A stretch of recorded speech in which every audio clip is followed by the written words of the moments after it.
Guys मैं हूँ बहुत दुखी क्योंकि मेरा हेयर ट्रीटमेंट बहुत अप टू द मार्क नहीं गया and I am really disappointed this time.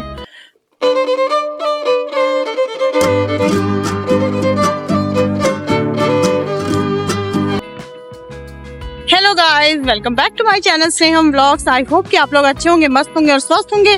तो जैसा कि आप लोगों को मैं बताना चाहती हूँ कि अब हो गया है मेरा वापस लौटने का टाइम, यानी कि दुबई वापस जाने का टाइम। तो मेरे पास बचे हैं बहुत ही कम दिन यहाँ से जाने के लिए। तो आई एम थिंकिंग कि जाते हैं और हेयर ट्रीटमेंट करा लेते हैं और हेयर कलर भी करा लेते हैं। तो लेट्स गो। और मेरा फेवरेट पार्लर है जो मैं हमेशा जाती हूँ, मेरी फ्रेंड का ही पार्लर है वो, तो मैं जनरली वहीं जाती हूँ। तो वहीं चलते हैं और फटाफट से जो है अपना हेयर ट्रीटमेंट कराते हैं।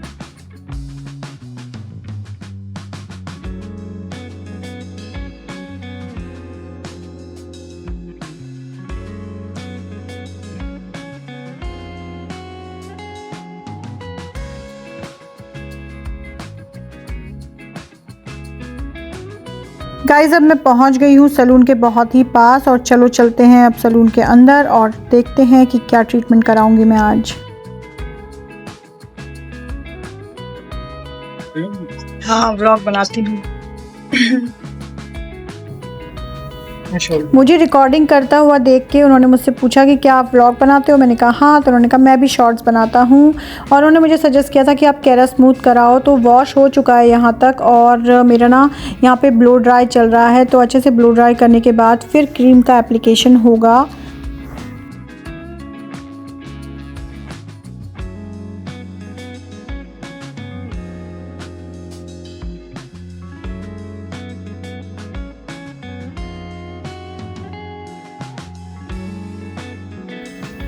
तो अब हो रहा है क्रीम का एप्लीकेशन और इस क्रीम के एप्लीकेशन करने के बाद ना फिर उसके बाद क्या होगा कि इसमें क्लिंग रैप जो होती है ना उसको पूरे अच्छे से कवर कर देंगे सो दैट जो क्रीम लगाई है ना वो बालों में अच्छे से हीट के थ्रू वहाँ पे चली जाए। और इसको इतना स्ट्रेट करते हैं, जो पीछे के बाल होते हैं ना उनको बिल्कुल स्ट्रेट करते हैं, एकदम उसमें बेंट नहीं आना चाहिए, इस तरह से किया जाता है।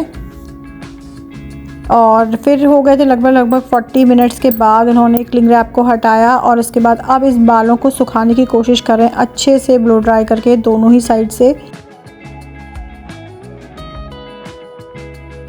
तो ये प्रोसेस ना थोड़ा सा वो होता है, टफ़ होता है क्योंकि ये थोड़ा पेन भी करता है क्योंकि काफ़ी इसमें बाल खींच के इसको सुखाया जाता है अच्छे से, ताकि जो सारा जो क्रीम लगाया ना वो अच्छे से चला जाए बालों के अंदर। और उसके बाद स्ट्रेटनिंग का प्रोसेस होता है अच्छे से क्रीम को पेनिट्रेट कराने के लिए, यानी कि अब यहाँ पे जो है स्ट्रेटनर से अच्छे से हीट देंगे और बालों को स्ट्रेट करेंगे। तो ये है मेरा final look after the treatment. अभी वॉश नहीं हुआ है, वॉश के लिए मैं आपसे मिलूँगी थर्ड डे। तो अभी बाहर आने के बाद तो मुझे बहुत अच्छा लग रहा था क्योंकि एकदम लुक चेंज हो जाता है, बहुत नीट हो जाता है जब आप स्ट्रेटनिंग करा लेते हो तो।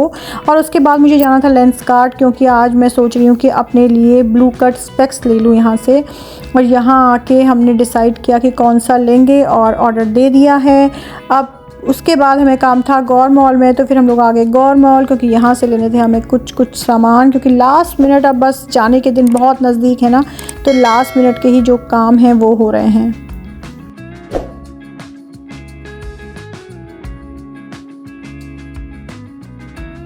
Three days later. Hello guys, तो अब हो गए हैं 3 दिन, यानी कि थर्ड डे मुझे जाना है वॉश के लिए। तो मेरे बालों की हालत है ये आप देख सकते हैं। तो मैं जाती हूँ वॉश करा के लाती हूँ और मुझे ना यहाँ पे रूट टचअप भी कराना है क्योंकि ग्रे हेयर जो है वो दिखने लग गए हैं। और वैसे भी थे ग्रेस तो थे ही, तो लेकिन वो जो जब आप स्ट्रेटनिंग या रिबॉन्डिंग करा लेते हैं ना तो ज़्यादा हाईलाइट हो जाते हैं। तो मैं सोच रही हूँ कि साथ के साथ रूट टचअप भी कराऊंगी और शायद वॉश के बाद लुक थोड़ा सा अच्छा लगे क्योंकि अभी तो बहुत चप्कू सा लग रहा है। तो लेट्स गो और वॉश कराते हैं। और उसके बाद जैसा कि आपने उस दिन देखा था मेरे ब्लॉग में कि मैं लेंसकार्ट गई थी अपने लिए ब्लू कट स्पेक्स लेने के लिए, तो मेरा वो भी जो है रेडी हो गया है, तो उसको भी हम वहाँ से पिक करते हुए आएंगे। तो चलो चलते हैं।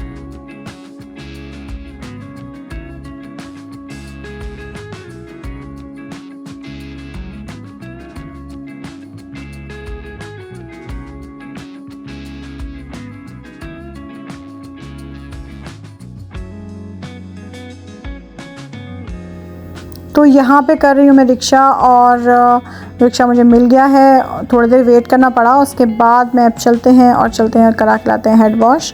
और आज हम कराएंगे हेयर कलर भी।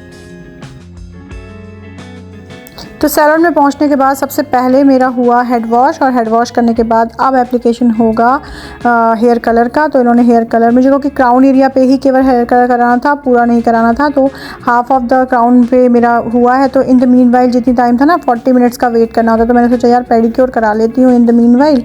तो मैं यहाँ पर पेडिक्योर कराने के लिए बैठ गई थी, और अब पेडिक्योर हो गया है मेरा।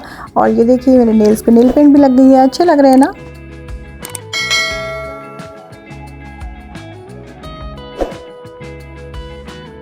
यहाँ पे हो चुका है मेरा हेयर वॉश, और आप देख सकते हैं भैया लोग कुछ आपस में बात कर रहे हैं, तो जिससे ना मैं कुछ सेंस आउट कर पा रही थी कि something is wrong hair. So finally guys मेरे हेयर वॉश हो गए हैं और कलर भी हो गए हैं। और ये देखिए मैंने लेंस कार्ड से अपना कट लेंस भी ले लिया है, मतलब स्पेक्स भी ले लिए हैं। अब मैं इसको दिखाऊंगी आपको घर पे चल के। फिलहाल जो है मौसम है बहुत ही अच्छा, और चलो चलते हैं घर। तो गाइज़ यहाँ पे मैं बहुत ही खुश थी, बिल्कुल बेखबर कि मेरे बालों का क्या हाल हुआ है इस बात से। और बस अपना हेयर ट्रीटमेंट करा के घर जा रही थी खुश होते हुए। और यहाँ पे ना मिट्टी के बर्तन मिलते हैं जो बहुत ही अच्छे लगते हैं, तो मैंने कैप्चर कर लिया। Guys, I'm really sad because my hair treatment has gone wrong and I'm really disappointed this time। और इसमें क्या हो गया कि मैं ना एक पर्टिकुलर सैलून है जहाँ पर ही हमेशा जाती हूँ ट्रीटमेंट करने के लिए, और वो जो सैलून है वो मेरी वन ऑफ माय फ्रेंड का है, मतलब मेरे जानने में है, उनका है। और मैं पिछले 3-4 साल से वहाँ से सर्विसेज ले रही हूँ और कभी भी मुझे डिसअपॉइंटमेंट नहीं हुआ। लेकिन इस बार जब मैं गई तो स्टाफ चेंज हो गया था, और स्टाफ चेंज होने की वजह से मुझे थोड़ा सा मैं हेजिटेंट थी। लेकिन फिर मैंने जब उससे पूछा तो उसने बोला नहीं दे विल डू गुड। तो मैंने ट्रस्ट कर लिया कि ठीक है अच्छा ही होगा। लेकिन जो ट्रीटमेंट हुआ वो बहुत अच्छा नहीं हुआ। जो इसका मैं आपको दिखाऊंगी साइड में आप देखेंगे तो साइड में जो इसका जो इम्पैक्ट आया ना after wash, that was not great. बहुत ड्राई हो गए थे नीचे के बाल, हालांकि इसमें हाइलाइट्स हैं तो ड्राइनेस लिटिल बिट होती है, दैट आई अंडरस्टैंड, लेकिन वो बहुत ज़्यादा ड्राई थे और बहुत ज़्यादा झाड़ू जैसे लग रहे थे। तो मैंने उससे बात की है, ओनर से बात की जब, तो उन्होंने बोला कि मतलब जो मेरी फ्रेंड है उनसे, तो उसने बोला कि डोंट वरी, तुम सैलून आ जाओ, मैं तुम्हारा ट्रीटमेंट जितना भी रिपेयर हो सकता है वो करा देती हूँ। और मैंने वहाँ गई मैं तो उन्होंने मेरा रिपेयर कर दिया है। दो मैंने क्राउन मतलब रूट टचअप भी लिया था, लेकिन वो भी अप्रोप्रिएट नहीं हुआ। कभी कभी होता है ना चीज़ें आपके मन मुताबिक नहीं होती हैं और चीज़ें बिल्कुल ही डिजास्टर हो जाती हैं। तो शायद इस बार भी मेरे साथ ऐसा हो गया, लेकिन कोई बात नहीं है। उन्होंने अभी फिलहाल दोबारा से रूट टचअप कर दिया है और लिटिल बिट रिपेयर किया है, and they have promised that कि जुलाई में जब मैं वापस से यहाँ आऊँगी तब वो जो है प्रॉपर एक बारी फिर से रिपेयर ट्रीटमेंट कर देंगे। बिकॉज अभी बहुत ज़्यादा ओवर हीटिंग की वजह से और ज़्यादा हीट या कुछ भी चीज़ें बालों पे लगाना अप्रोप्रिएट नहीं था। मोर ओवर मेरे पास अब टाइम भी नहीं है कि मैं और ज़्यादा इसमें चेकिंग कर सकूं और ज़्यादा कुछ यूज़ करूं। तो फिलहाल के लिए तो इसी के साथ मुझे जाना पड़ रहा है। तो मैं आप लोगों को बस ये सजेस्ट करना चाहती हूँ और एडवाइस देना चाहती हूँ, हालांकि मेरी खुद की तो गड़बड़ हो चुकी है, कि अगर आप भी जा रहे हैं अपने हेयर ट्रीटमेंट के लिए और आप पहले भी करा चुके हैं मल्टीपल टाइम्स, तो आपको बहुत कॉशियस रहना पड़ेगा, बहुत ध्यान देना पड़ेगा। लेकिन फिर भी कुछ हमारी चीज़ें हमारे हाथ में नहीं होती हैं और चीज़ें गड़बड़ हो जाती हैं। तो चलिए यही था इसके हेयर ट्रीटमेंट के बारे में मुझे आपको बताना। उसके बाद चलिए मैं आप लोगों को मैंने जैसे कि बताया था कि मैं लेंस कार्ड से लेके आई हूँ अपने लिए ब्लू कट लेंसेज। तो जो मुझे बहुत पसंद आए थे वो तो मैंने नहीं लिए हैं, बिकॉज वो मेरे हस्बैंड को इतने पसंद नहीं आए। उन्होंने बोला बहुत ज़्यादा फैंसी लग रहे हैं और फैंसी चीज़ें उनको पसंद नहीं है, उनको बिल्कुल सिंपल चीज़ें पसंद हैं। तो फिर मैंने ये उनकी सजेशन पे लिया है। और वैसे ख्याल ये स्क्रीन टाइम के लिए ही है, बिकॉज एज यू नो कि मैं यूट्यूब में काम भी करती रहती हूँ, मतलब वीडियोस का काम भी होता है, प्लस लाइव भी आती हूँ। तो प्रोलॉन्ग यूसेज ऑफ स्क्रीन होने की वजह से मुझे आईज में ऐसा लग रहा था कि मुझे कुछ दिक्कत हो रही है या फिर आंखों में मतलब होता ना हर वक्त जलन हो रही है, इरिटेशन हो रही है। तो मैंने इसलिए सोचा कि अभी मैं एक बारी ब्लू कट लेंस बनवा लेती हूँ। साथ के साथ मैंने वहां पर फ्री आई टेस्टिंग भी कराई, क्योंकि वहां पर आई टेस्ट फ्री है। तो आईज का तो कोई नंबर वंबर में कुछ चेंजेस नहीं आए हैं, कोई प्रॉब्लम नहीं आई है। तो ये 0 पावर लेंस बना है मेरा, मतलब 0 पावर फ्रेम के साथ। तो आप लोग बताइएगा कि मैं कैसी लग रही हूँ। मतलब बुरा नहीं लग रहा है, मगर उतना ग्रेट भी नहीं लग रहा है। और जो पुराने ट्रेडिशनल टाइप के स्पेक्स थे वो मैंने नहीं लिए, बिकॉज वो मैं बहुत पहन चुकी हूँ एज बचपन से लेके एक सर्टेन एज तक, यानी कि up to the age of I guess 27 तक, 27-28 तक मैंने स्पेक्स ही लगाए हैं। तो मुझे वो चार चश्मे तो बिल्कुल नहीं लगाने थे। तो मुझे कुछ ऐसा चाहिए था जो अच्छा भी लगे और थोड़ा सा अलग सा हो। तो दिस आई गॉट। हालांकि मैं आपको दिखाऊंगी कि मुझे पसंद आया था वो कैसा था, बट कोई बात नहीं, मैंने ये ले लिया है। ये सिर्फ स्क्रीन यूसेज के लिए है, तो इट्स गुड। एंड मैं आपको दूसरा दिखाती हूँ जो मैंने लिया है, क्योंकि क्या था वहां पे ऑफर था बाय 1 गेट 1 का। तो मैंने अपने हस्बैंड से भी बोला कि आप भी अपने लिए ब्लू कट लेंस बनवा लो स्पेक्स, लेकिन उन्होंने कहा नहीं मुझे नहीं चाहिए। तो मैंने कहा कि भाई क्या मतलब है, फिर तो मैं ही ले लेती हूँ। तो मैंने अपने लिए ही एक विंसेंट चेज का गॉगल्स ले लिए हैं। वो आप बताइएगा कि वो कैसे हैं। दिस इज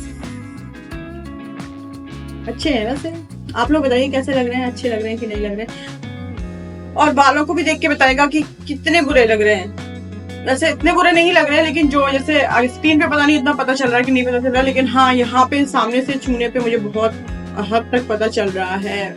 मतलब इससे पहले जितनी स्मूथनेस फील होती थी उतनी स्मूथनेस फील नहीं हो रही है।